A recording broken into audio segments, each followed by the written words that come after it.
தமிழ்நாட்டோட மாண்புமிகு முதலமைச்சர் விஜய் அவர்கள் ஆட்சி அமைச்சு இது மாதிரியான ஒரு அறிவிப்பை யாருமே எதிர்பார்த்திருக்க மாட்டாங்க. அதாவது டிவிக்கு ஓட்டு போட்டாங்க தெரியுமா, அவங்க கூட பார்த்தீங்கன்னா எதிர்பார்த்திருக்க மாட்டாங்க. ஏன்னா பரந்தூரில் விமான நிலையம் கட்டுறதுக்கு பார்த்தீங்கன்னா கிட்டத்தட்ட நிறைய கிராமங்கள்ல இருந்து அந்த லேண்டுன்றதை பார்த்தீங்கன்னா அரசு பேரில் மாற்றிட்டு அவங்களுக்கு பார்த்தீங்கன்னா பேமெண்ட்ன்றதுமே ரிலீஸ் பண்ணிட்டாங்க. அப்படி இருக்கிறப்ப இந்த ஒரு அறிவிப்பை யாருமே எதிர்பார்த்திருக்க மாட்டீங்க. அப்படி இருக்கிறப்ப டிவிக்கு ஓட்டு போட்டிருந்தாலுமே இந்த அறிவிப்புன்றது எதிர்பார்த்திருக்க மாட்டீங்க.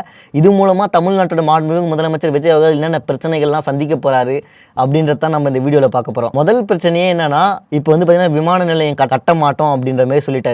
அப்படின்னா அங்கே ஆல்ரெடியே பார்த்தீங்கன்னா கைப்பற்றிருக்காங்கல்ல. இப்போ பார்த்தீங்கன்னா திமுகவோட எம்எல்ஏக்கள் என்ன சொல்கிறாங்க, 90% ஆஃப் த 90% நிலத்தை நாங்கள் வாங்கிட்டோம், இன்னொரு 10% நிலம் தான் இருக்குது. இப்போ அந்த 90% நிலங்களை நாங்கள் வாங்கியிருக்கேன்ல, அவங்களுக்குலாம் எப்படி நீங்கள் காசுன்றதை ரீஃபண்ட் பண்ணுவீங்க அப்படின்ற மாதிரி திமுகவில் இருந்ததும் சரி மற்ற கட்சியிலேருந்தும் சரி விமர்சனம் பண்ண ஆரம்பிக்கிறாங்க. ஆனால் உண்மையிலே வாங்கினது 90% நிலங்களை வாங்கிட்டாங்களான்னு கேட்டிங்கன்னா இல்லை. கிட்டத்தட்ட 48% நிலங்களை மட்டும்தான் இந்த விமான நிலையங்கள் கட்டுறதுக்கு வாங்கியிருக்காங்க. இன்னும் 52% நிலங்கள்ன்றது வாங்காமல் அந்த பரந்தூர் இன்னும் ஒரு சில குறிப்பிட்ட மக்கள்கிட்டே தான் பார்த்தீங்கன்னா இன்னும் இருக்குது. இப்போ பார்த்தீங்கன்னா விமான நிலையம் கட்டலை அப்படின்னா இந்த 48% மக்கள்கிட்ட பார்த்தீங்கன்னா எப்படி இருந்தோம், அரசுன்றது பார்த்தீங்கன்னா காசுன்றது கொடுத்துருப்பாங்க.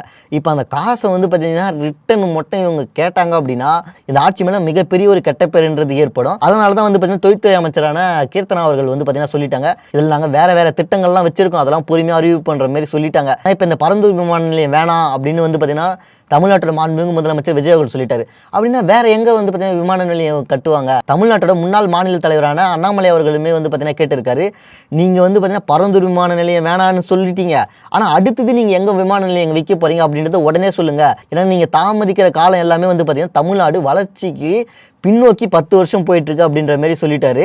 அடுத்தது எங்கே விமான நிலையம் அமைப்பாங்க, அதில் பார்த்தீங்கன்னா விவசாய நிலங்களும் பொதுமக்களும் அதிகமாக பாதிப்படையாத மாதிரி எங்கே அமைப்பாங்கன்றது எனக்கு தெரியல. ஆனால் இப்போ திமுகவில் இருக்கவங்களாம் இங்கே தான் விமான நிலையம் வரணும்னு இவ்வளோ பேசுகிறாங்கல்ல. ஆனால் 2019 பரந்தூரில் விமான நிலையமே வரக்கூடாதுன்னு போராட்டம் நடத்தினது அவங்க தான், கண்டன அறிக்கையை விட்டது அவங்க தான். இப்போ திமுகவோட ஒரு ஸ்ட்ராட்டஜின்றது பார்க்கணும். ஆட்சியில் இருக்கும்போது பார்த்தீங்கன்னா எந்த திட்டம் வந்தாலும் அதை எதிர்க்கிறது இல்லை மத்திய அரசுக்கிட்ட இருந்து. அது மக்களுக்கு நல்லது நடக்குமா இல்லை பார்த்தீங்கன்னா கெட்டது நடக்குமா என்னன்னு தெரியாமல் அதை நிறைவேற்றுறாங்க. ஆனால் திமுக ஆட்சி விட்டு போனோடனே எதிர்கட்சி ஆன உடனே கொஞ்சம் மக்களுக்கு பார்த்தீங்கன்னா பிரச்சனை வருது. அதாவது ஆளுங்கட்சி என்ன செஞ்சாலுமே அதை பார்த்தீங்கன்னா குறை சொல்கிறாங்க.